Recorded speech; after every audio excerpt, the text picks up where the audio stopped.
Hello and welcome to the SPFL Through the Lens. Before we get started, I would just like to wish St Johnstone players and staff for winning the Scottish League Cup final at the weekend there.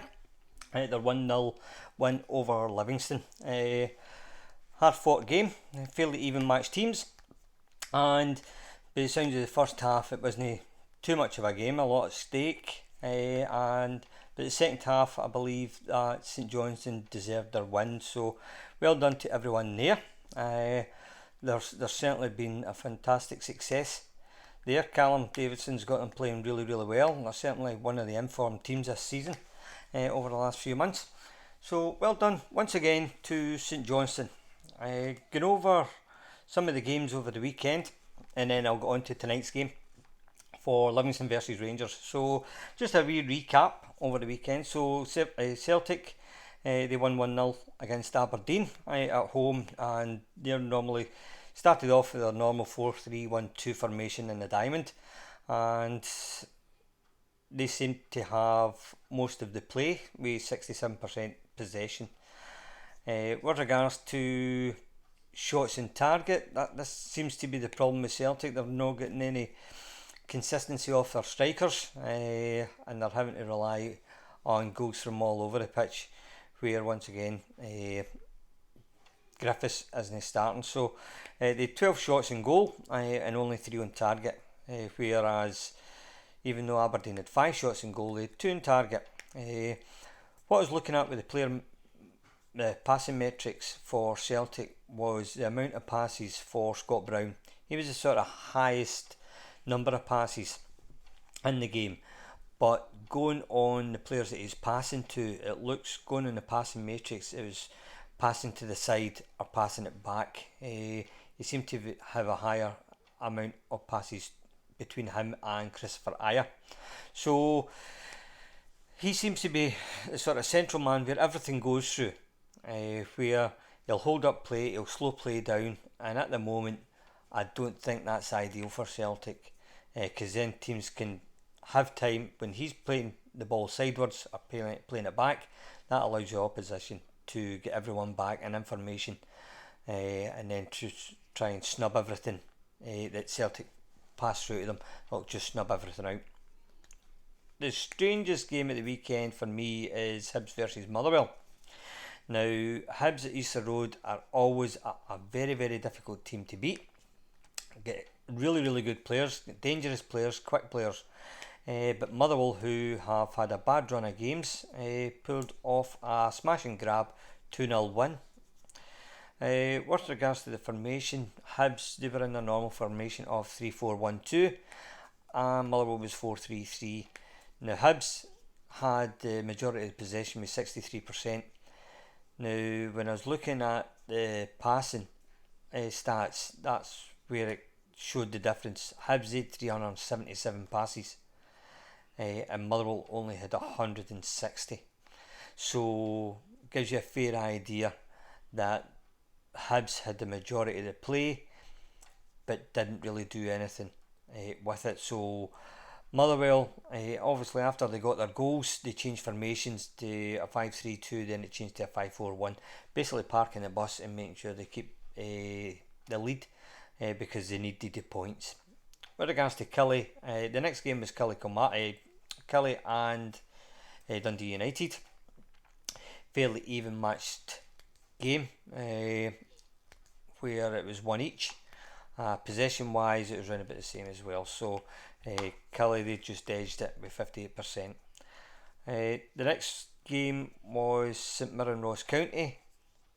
St Mirren are doing really well. They've got themselves into the top 6, and they're trying to obviously get themselves confirmed in there. They're drawing out, they're dragging out results, and they're just going in front and then holding on to that, because they started as a 3-5-2 and then they went to a 4-3-1-2 formation, and they grounded out the results. They're a very good side. Jim Goodwin has got them playing well. They know what they're doing, and they're a difficult team to beat. Their next game for them, and this is where the challenge is away to Ibrox on Saturday against Rangers. Now, talking about Rangers, that leads me on to tonight's game, where it was Livingston versus Rangers at the Tony Macaroni Stadium. Now, I thought Livingston would have started with a normal 4-3-1-2 formation. No, the 4-2-3-1 formation, sorry. But they went 4-3-3. So they matched up with Rangers and they pressed really, really high. They put the Rangers back four under a lot of pressure. When McGregor was passing it out from the back, putting pressure onto Goldson, they were having to put it out to Patterson out on the right, and they were closing them down very, very quickly. So then they had to pass it back to McGregor, and McGregor was having to punt it long, where they were losing possession and Kilmarnock were coming back onto them. Kilmarnock, they also had a high defensive line, which on a couple of occasions caught Rangers offside, so that seemed to be working for them, and they were very, very hard to break down. Livingston are always a difficult team to play against at Almond because it's an artificial pitch. It's very tight, and Rangers like to play down the flanks, with Barisic overlapping in the midfield, Tavernier overlapping on the right. So they like to use the wings, but Patterson came in for Balogun, who's replacing Tavernier, and Patterson played really, really well defensively and gave Rangers an option going forward. That proved that on Thursday night with his first couple of touches coming on at half time against Royal Antwerp, and within seconds he scores. So going on to tonight's game, Rangers were obviously having to play the long ball, as I says, and Livingston were just sweeping it up in midfield and bringing it back into attack. So Rangers, the first time they really broke through the Livingston midfield line was around about 10 minutes, where Aribo went beyond the midfield and then out to the left, but unfortunately the play broke down. Then in the 20th minute, so up until then it was fairly even Stevens. I think both keepers, they never really had a save to make.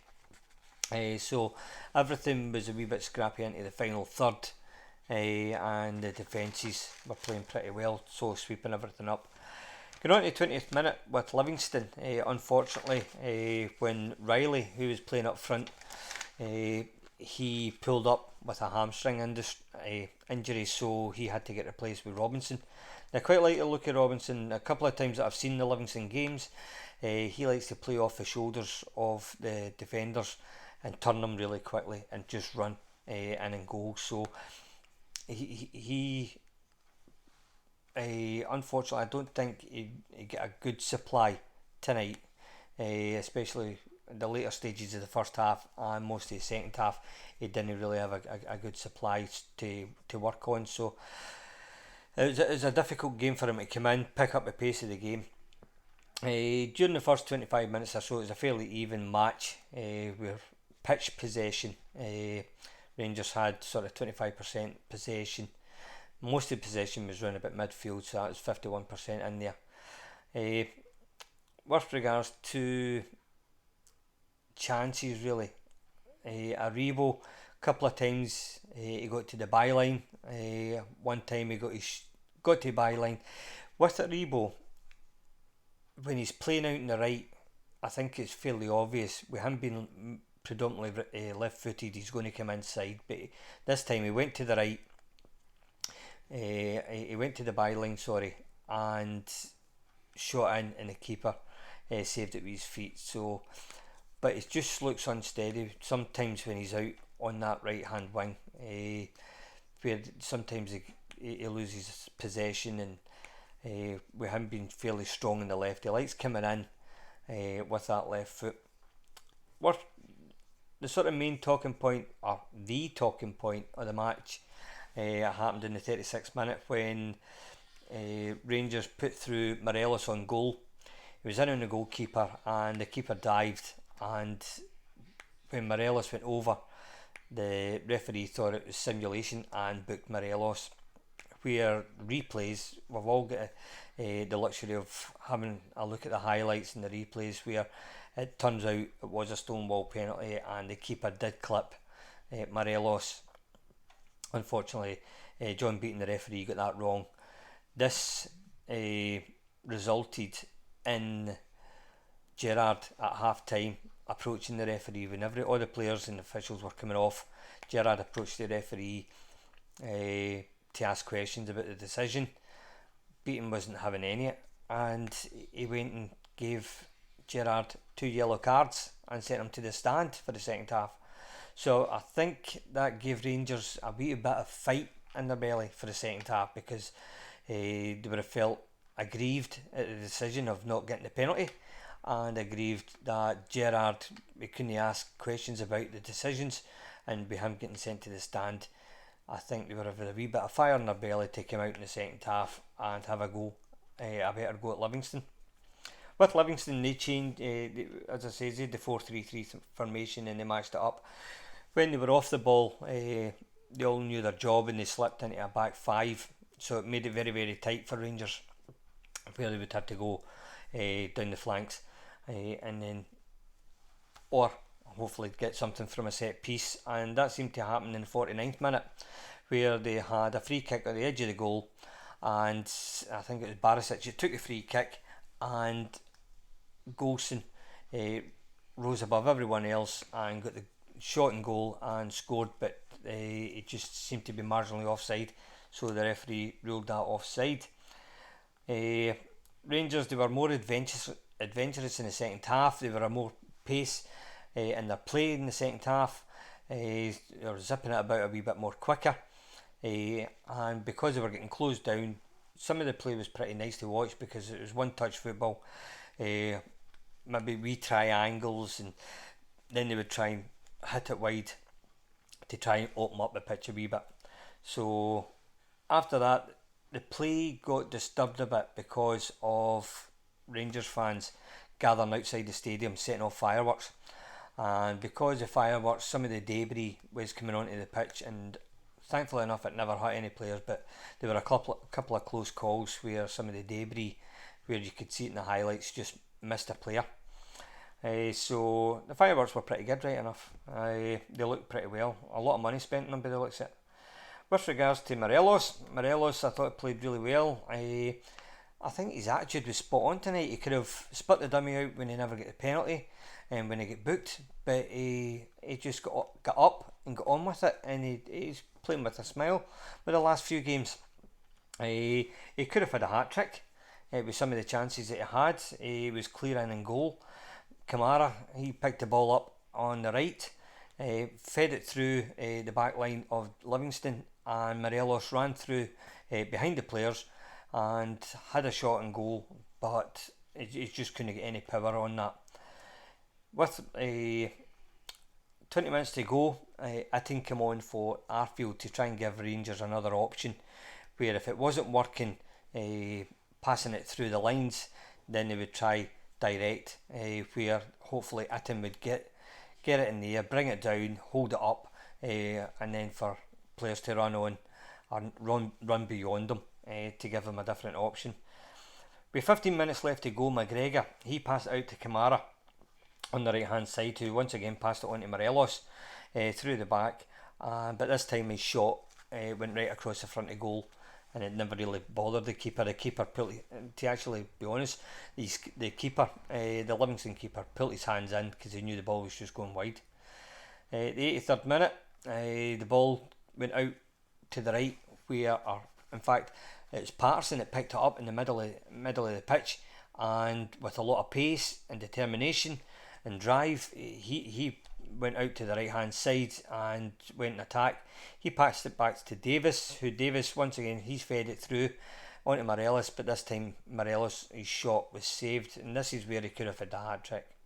Eventually Morelos did get his goal, because Kamara, he burst into the box, took it to the byline, got a lucky break of the ball, then he passed it to Itten, who seen Davis just at the edge of the 6-yard box, free, who Davis, he was trying to feed it into the goal with a placed shot. The keeper palmed it away, and unfortunately for Livingston, it was to the feet of Morelos, who tapped it in, and Rangers won 1-0. With regards to the officials, the referee was a wee bit in the card happy side. Livingston, I think they got a few bookings. I think it was six or seven, and also both keepers get yellow carded for time wasting when it was nothing each. The Livingston keeper, he got a yellow card for his time wasting, and then when Rangers were 1-0 up, Alan McGregor was trying to time waste, so he got a booking as well. So that was the sort of games over the weekend and tonight. The other game tonight was Hamilton versus St Johnstone, and that finished 1 each. Hamilton, they always seem, I've said before, come the turn of the year, they always seem to drag out results. I don't know how they do it, but every single year they seem to do the same thing. At the beginning of the year, they're so slow burners, sort of slow at starting off, and then when they know they're struggling, they're down the bottom, they just seem to be dragging out results. So tonight they drew 1 each. They went 1-0 up through, I believe it's Callahan, and then from their cup final win, they might have been a wee bit sluggish. St Johnstone, they eventually equalised in the second half. So that's how the other game finished. So I'm going to be looking forward to this weekend's game. As I say, St Mirren, they go to Ibrox, where it could be another step closer to the title for Rangers. So thank you everyone for watching. If you like the video, please like, comment and subscribe, and I'll see you all next time. Thanks again. Take care.